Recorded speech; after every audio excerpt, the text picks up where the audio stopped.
Today we have more cast on information from Mom. We're going to focus on the long tail cast on. This is the basic cast on that we teach when we teach our beginners. Mom always referred to it as a universal cast on. She said, if you only are going to learn one cast on in your life, know this one because it has the widest range of application that you can use. Of course, it's always cool to know others, but the long tail is just a really good basic foundation to start with. There are variations of it that she's going to show you at the end of this in her video instruction. One is just the basic long tail, which is also referred to as the half hitch. She's going to show you two ways to do it. The one that you're accustomed to seeing, and then a different one that's considered more of a throw-in version. But they make exactly the same cast on. The twisted, which is also called the twisted German. If you've knit socks and such with us, you know that cast on. It's good for anything that you're going to stretch on or off, such as a hat, gloves, socks. The Purl version of the basic cast on. I'll get to that in a minute, why you might want to know that. And then there's also a double needle, which gives you a more expandable edge. I've got her swatches over here that she has made. And she shows, this is just long tail. When you do the long tail cast on, you're actually knitting a row as you do it. It actually knits your first row. If you then start with a knit row, you're going to get this purl bump in the front. See, here's one where the first row is a wrong side row. And this is the one where her first row was the right side row. So that's something to consider when you do the long tail, is do you want this bump here or not?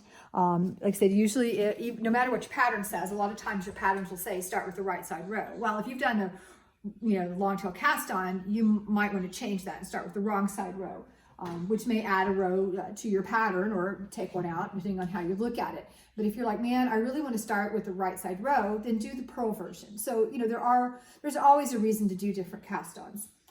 Today I thought, before we start the video, I touched on this a little bit the other day about why casting on with a larger needle does not always work. It doesn't work with a lot of cast ons, and the long tail is one example of that. When you cast on with the long tail, you're actually making an E-loop and knitting into it. There are two components, E-loop, knit. And so the E-loop is the space between the stitches and then the knit stitches on the needle. If when you cast on, you stack those, see how close I'm stacking them? One after another, your cast on is going to be very tight. I mean, almost too tight. You have to leave some space in there. So using a larger needle isn't going to accomplish anything. It's not going to change the spacing in between the stitches at all. It's just going to make your first row a bigger stitch than you might want. What I recommend doing is to just leave some space in there. See how I keep them spaced out? Kind of what would be natural for the stitches.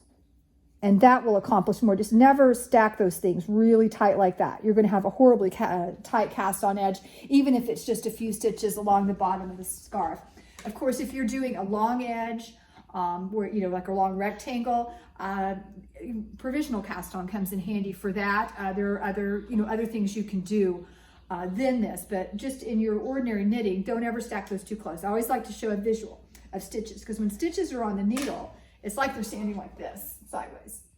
And when you knit it and it comes off, they spread out like this, because as you know, these cast on stitches are not going to be this wide, they're going to spread out when I actually start knitting. But if you have them stacked together, it's like, if the stitch were me, it's like the feet are bound together and the stitch is out here. So you can see why your cast on edge is going to be too tight. You need them to be spread out so that when they turn, when you knit them, that they're not all stacked together. I hope that makes sense to you. And so anytime you see a pattern that says cast on with the larger needle, just roll your eyes. And without any further ado, here's Mom doing long tail cast on. There are many variations of the long tail cast on. Here are 4 versions, but you will find it used as a basis for many other cast on methods. This is the basic long tail cast on. It is a very good all-purpose cast on, and the one most of us use most of the time. As the name implies, you will want to leave a long tail. Make a slip knot and place it on the needle. Let both strands hang down. The cut end should be closest to you. Hold the strands against your left hand palm and place your thumb and forefinger between the strands. Open them up. Hold onto the slip knot on the right needle and bring the needle down between the fingers in a slingshot fashion. Now go under the strand on the front of the thumb over the strand on the forefinger and pull it back through the loop on the thumb. Remove your thumb, place it back under the new stitch, and tighten. Under the strand on the front of the thumb, over forefinger, down through the loop on the thumb, and tighten. This is the German or continental version of the long tail cast on. The yarn is carried on the left forefinger. There's also an American version, very same cast on, but the yarn is thrown with the right hand. You hold the yarn the same as for simple right twists. Hold your thumb on top of the yarn, twist the thumb around, pick up the strand on the front of the thumb, throw with the right hand as if making a knit stitch, pull through and tighten. Under, throw, through, and tighten. As you can see, this cast on creates a row of knit stitches. For this sample, I turned and began with a knit row, and on this swatch I have turned and began with a purl row, which creates a true stockinette stitch edge. This will give you a very nice rolled edge. This is the purl version of the long tail cast on. Chances are you'll never need this. There are usually better options, but if you do, here it is. The setup is the same as for the basic long tail. Then you go under the strand on the back side of your forefinger, under the strand on the back side of your thumb, back through the loop on your forefinger, and tighten. Under, under, through, and tighten.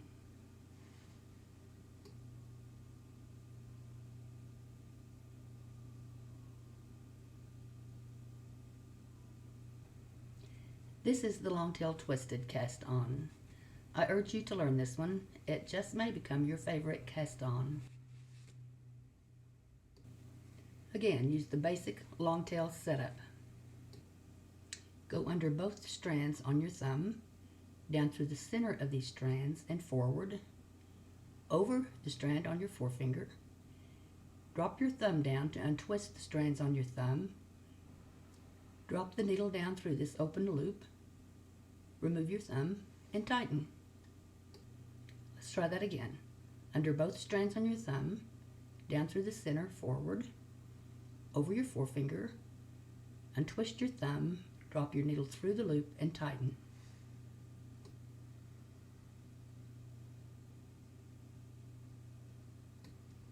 This cast on adds an extra twist to the yarn along the base, creating a stretchier, more resilient edge.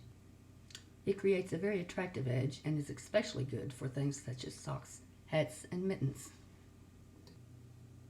On this side of the swatch, I have turned and began with a knit row. And on this side of the swatch, I have turned and began with a purl row. This is the long tail double needle cast on.